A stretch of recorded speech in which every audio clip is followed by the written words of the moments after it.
Good evening. Welcome to News Now on TV360. I'm Thelma Okoro. Suspected members of the dreaded Islamist Boko Haram laid siege on Damaturu, the Yobe state capital in Nigeria's northeast for several hours early today. The militants, who struck in the early hours of Monday, set off explosives and gunfire as they rampaged through the city. Residents of the town reportedly fled to safety as the attack, which began after 5 a.m., grew more vicious. Eyewitnesses say the militants set fire to a riot police base and attacked a primary school and the city's university. The military also engaged the militants, deploying Air Force jets, which bombed their locations. Troops eventually succeeded in repelling the attack, and calm has now returned to the city.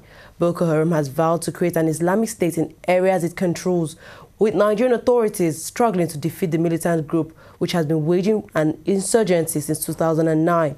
Just last Friday, more than 100 people were killed in a gun and bomb attack on a mosque in the city of Kano. The identity of the attackers has not been confirmed, but Boko Haram has been widely blamed.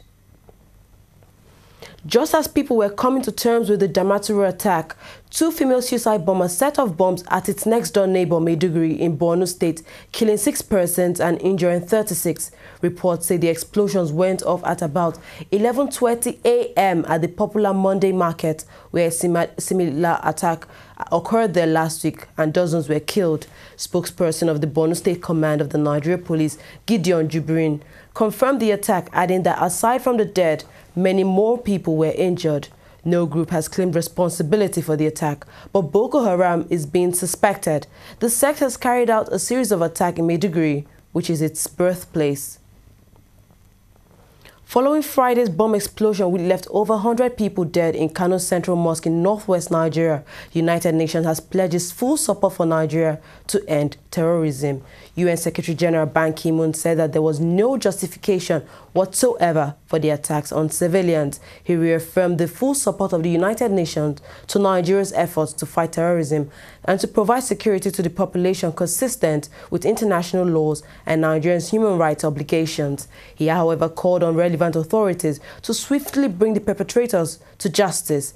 Nigeria's President Goodluck Jonathan ordered a full-scale investigation on the attack in the immediate aftermath of the attack, as no one has since been arrested. At least one prison official was feared killed and over 20 security dogs dead on Sunday night when some gunmen stormed federal prison in Ado-Ekiti and set the inmates free. Reports say the gunmen, numbering over 60, stormed the prison in Hilux trucks and with dangerous weapons such as gadgets, cudgels, cutlasses, AK-47 rifles and champs. It was, however, learned that as soon as the gunmen arrived at the prison, they first detonated a bomb, after which they engaged in sporadic shootings that lasted for more than 30 minutes. The comptroller of the prison, Kendi Fadigbe, confirmed the attack to journalists Monday, but said no life was lost. No group or person has claimed responsibility for the attack. A federal high court in Lagos, southwest Nigeria, has ordered the release of 5 members of the All Progressives Congress who were detained by the Department of State Security Services. The 5 officers, Chinedu Atuche, Fayami Olaposi, Augustine Onuchukwu, Ebun Ilori, and Esther Enemy, were arrested by the DSS during a raid on the APC data office in Ikeja, Lagos on November 22nd. Justice Mohammed Yunusa said their continued detention was unlawful following the invasion of their data center 2 weeks ago and ordered their release. The DSS said the raid was informed by intelligence information that some unwholesome activities were being perpetrated within the said building. As the world celebrates World AIDS Day today, the National Agency for the Control of AIDS, NACA, Monday called on Nigeria's President Goodluck Jonathan to give his assent to the anti-stigma bill. Director General of NACA, Professor John Idoko, said the law would enhance ending the AIDS epidemic by 2030. Speaking during the commemoration of this year's World AIDS Day with the theme, Close the Gap, No to Stigmatization, Idoko urged Nigerians to stop stigma and discrimination against persons living with HIV. The World AIDS Day is an opportunity for people worldwide to unite in the fight against HIV and show their support to people living with the disease and remember those who have died. We'll take a short break now. When we come back, News Now will continue. Every day, every hour, and every minute, news break in Nigeria. Things happen so fast, it's most times difficult to track and comprehend them. But that's what we do right here on TV360. 2015, would you want to come back again? It's like asking Jesus Christ if he knew he was going to die, will you want to come back as the savior of the world again? We do not just help you track the stories, we break them down, explore all the angles, analyze the issues so that you can fully comprehend the stories and use them to make the right decisions.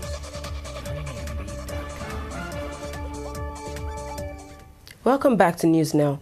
About 250 health workers trained by the Nigerian government in collaboration with the African Union Commission will be leaving for Ebola-stricken countries on Thursday.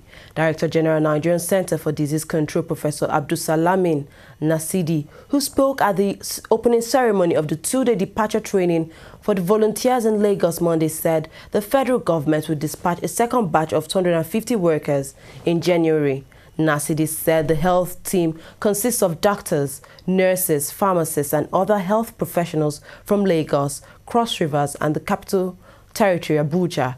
He said the AUC, in a memorandum of understanding with the federal government, would be providing life insurance coverage, allowances, repatriation and evacuation services for the health volunteers while working in Liberia, Sierra Leone and Guinea. More than 5,000 people have now died from the Ebola outbreak, with the World Health Organization saying the recent death toll is likely understated. To business now, Nigeria's currency Monday dropped to a new record low of 183.05 naira against the dollar. Dealers of the naira said the decline was driven by the concerns over a sustained low oil price and expectations foreign investors would demand more dollars to pull out of local investments. The currency was trading down 2.4% from Friday's closing level. The central bank has, however, struggled to keep the naira within its preferred band, even after devaluing the currency by 8% last Tuesday in a bid to halt a decline in the country's foreign reserves. The bank's target band after devaluation is 5% plus or minus 168 to the dollar, but doubts remain about whether it went too far, given the likelihood of continued low oil prices and the fact that Nigerian oil savings were being depleted even during a period of record high crude prices. Pressure on the currency from lower oil prices risk reigniting inflation, which has stabilized in single digits for the past 2 years, the first time it has been this low. It's not just naira that is falling. The crude oil prices plunged to a 7-year low as trading opened on Monday, 5 days after the Organization of Petroleum Exporting Countries, OPEC, resolved at the end of its meeting in Vienna, Austria, to keep its December 2011 production quotas.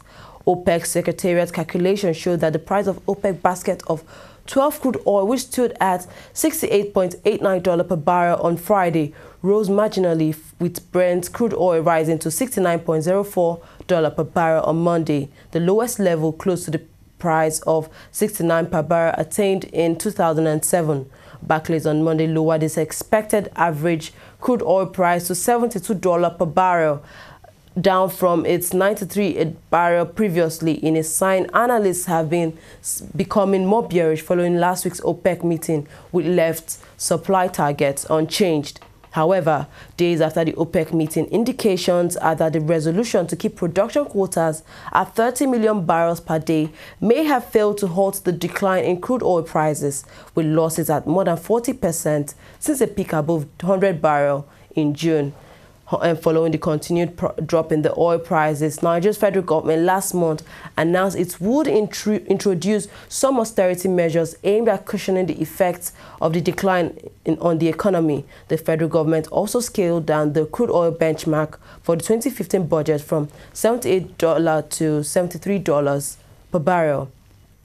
The Central Bank of Nigeria, CBN, says it will soon review the guidelines for accessing the 220 billion Micro, Small and Medium Enterprises Development Fund to ensure easy access. Acting Director, Development Finance Department of CBN, Mudashiru Olaitan, said 5 commercial banks had already signed memorandum of understanding with the CBN on the way forward. Olaitan said the commercial banks were, however, foot-dragging because of the small volume of the lending on that fund and the little profit margin from their intermediation role. The CBN had given out the loan at 3% interest rates, but commercial, microfinance and development banks want 9%. He added that the CBN launched the fund to close the financing gap of the subsector, estimated at 9.6 trillion as at 2010. Pope Francis has urged Muslim leaders across the world to condemn terrorism carried out in the name of Islam. The Pope said that he understood the harm caused by the stereotype that linked Islam with terrorism. He said a global condemnation of the violence would help the majority of Muslims dispel this stereotype. Pope Francis was returning from a 3-day visit to Turkey when he discussed divisions between both faiths. The Pope went on to acknowledge that the current global crisis had generated a danger of all Muslims being tarred with the same brush. He denounced people who say all Muslims are terrorists. Pope Francis also called for dialogue with Muslims to counter fanaticism and fundamentalism when he visited the Turkish capital of Ankara. He also condemned Friday's attack on Muslim worshippers at the main mosque in northern Nigeria's biggest city, Kano, in which at least 81 people were killed. To sports now, Nigerian footballers Vincent Iyama and Ahmed Musa have made the shortlist for the 2014 African Footballer of the Year award. CAF announced the 5-man shortlist, and Iyama and Musa survived the chop in an initial 25-man list released by the African Football Governing Body in November. However, the Nigerian players will have to contend with Ghana captain Asma Gyan and current African Footballer of the Year, Yaya Toure. The African Football Organization is expected to release the final shortlist of 3 for the 2014 African Footballer of the Year before the awards scheduled to hold in Lagos on the 8th of January. Former Arsenal striker Thierry Henry has left New York Red Bulls after 4.5 years with the MLS club. The 37-year-old's final match was a 2-2 draw on Saturday, which meant the Red Bulls were beaten 4-3 on aggregate by New England Revolution in the Eastern Conference Champion playoff. Announcing his exit from the club, the Frenchman said the decision has always been that he would leave after the expiration of his contract. He added that he would take the next few weeks to decide on the next chapter of his career. We've come to the end of news now. We thank you very much for watching. I'm Thelma Okoro.